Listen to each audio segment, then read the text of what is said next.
Welcome Alicia and welcome Feely to WMC TV. The question for today is, what is it like to be a young person in 2016?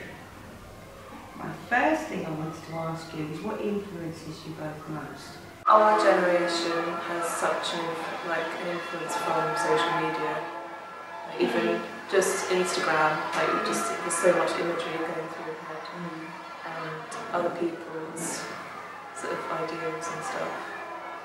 On one level, it's really inspiring because you're getting all this content and literally at the touch of a hand you've got all these amazing artists and exciting things that are happening and young artists. But then on the other hand, it is kind of so much content that what does it really mean? A lot of things. Social media, people around us, people with higher power.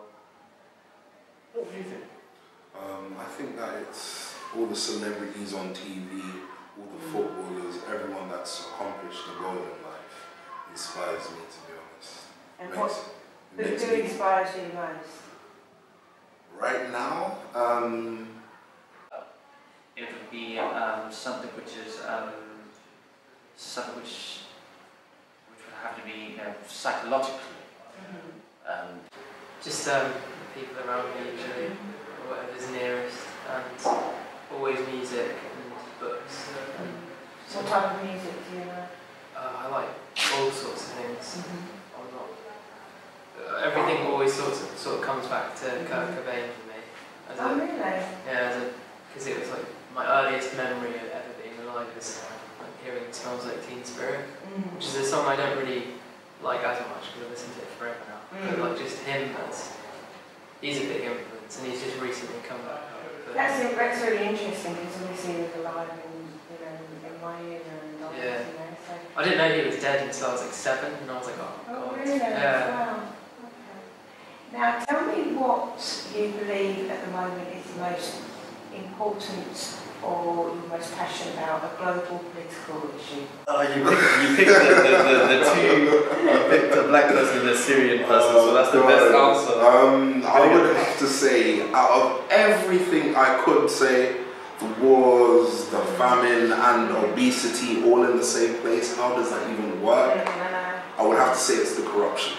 Yeah. Out of everything, it's the corruption. It's everywhere, isn't it? It's everywhere, and you don't know who's corrupt and who's not. You can't trust anyone. I mean, we live in a world where 1% of the world are rich, and they've got more money than 99% of the world, which is Equality, people being treated the same and things being done fairly in, I guess, school, education, and I guess when you get to court and stuff like that as well. So equality, I guess. I think it's just people are still lying at the top. It's to say, especially during the mid-80s, it's just this whole, to me the biggest issue is one that most people aren't aware of, which is that big corporations are kind of playing everything on the strings for their own things and fighting guerrilla wars at night, getting rid of people if they don't like them, just doing whatever they like, and it's just very horrible, and it can make most of us feel like we can't really do anything about it.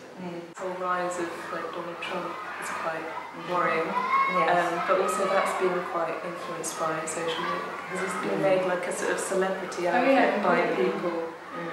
I can't. Well, there are many issues with the world. You still have racism going on in America, you still have gun laws there, you've also got an international worry like global warming, terrorism, the threat of nuclear war is subtle, but it's still about, and especially within the Cold War. I mean, that was quite mad at the time. But in the modern perspective of the 21st century, things apparently are getting better with the cause of global warming.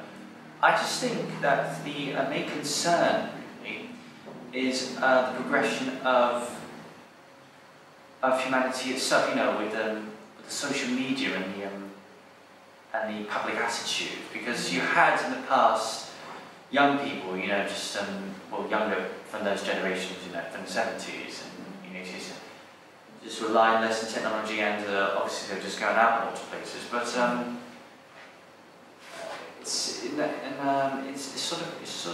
sort of losing certain something that we had in the 20th century that we're lacking of in the present era. You know, it's sort of a shame, you know, just to lose that sort of potential. And I'm not like big on elections and stuff like that. I don't really know a lot about it, but I do know a bit about like the Conservatives who are currently in power, right? And I just think a lot of the cuts that have been happening, like with the NHS and like all of these things about junior doctors now not getting paid enough and stuff like that, is really, really hard, because for the majority of people who like don't have a lot of money, like it's really hard, and like the uni fees like going up. And that's taken a lot away, haven't they? And moving on from that then, what is your idea of family? What does family mean to you? That's pretty difficult. I guess family's people that stick by you, or and what if they don't? Then you have to go and find a family of your own, I guess. Have a child. Once your child comes into the world, you can be there, well, for me, a father, for you, a mother, and then from there on, you can see the benefits of having a child, having a family where you didn't have. I mean, for me, imagine there's like an orphan, or say family. When I mean family, I mean dictionary. Dictionary description. I say that, you know, family are people who have a shared love for you. And when I mean share, I enforce the fact that it's shared. So there's certain people in life where you give them love and you think they're family, or you think they're friends in some context, but they don't have that mutual, you know, feeling for you. So it's very difficult to know, you know, who's family who's because I'm not really sure. I think it's very simply just who's around. Like, they don't have to necessarily be related to you, it's just who turns up for you, who you turn up for. It's about it. If you want to use as far a word as saying family. But yeah, and because of that pressure, I think a lot of people are actually really, really unhappy around Christmas. Because there's this kind of expectation. I guess it's like, for me anyway, very supportive. Like they're a really positive influence on me. Compared to Patsy, I'm definitely not as close. Like, we're close when we want to be. Yeah, British thing, I take it or leave it. We live together, but I mean, my brother wouldn't cook for a week and it's fine. And my last question is, what do you think the word justice means in this day and age? Well, the justice that we know is incredibly corrupt. Justice in this day and age isn't necessarily people that do wrong getting what's actually meant to come to them. It's people that want to do wrong, so they'll put someone else in an awkward position to get there using any means how. The justice system is a very corrupt system. For me, justice is an action going according to moral beliefs. It's sort of like a revenge in that respect, because justice is when you just want your own back, you want things sorted. It's sort of, you know, just like a revenge, you know, just going at something which is not fair. An injustice, it could be just an injustice to you personally or to society, but no matter how you look at it, there is no proper system or a satisfying enough system for a group or for an individual who feel as though they deserve more, because what you get in life is what you get, not what you should have had or what you should have deserved.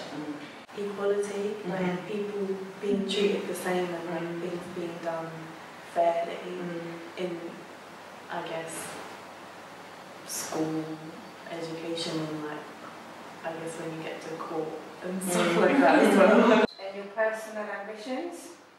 Where do you want to go on from here? Well, I want to be a graphic designer. Okay. But the thing is, I want to be a graphic designer as, like, say, a part-time thing, Right. What actually? Don't we all want to be part-time? Yeah, but that's the thing. A graphic designer would be part-time, whereas I actually want to be a fireman as my full-time job. Wow.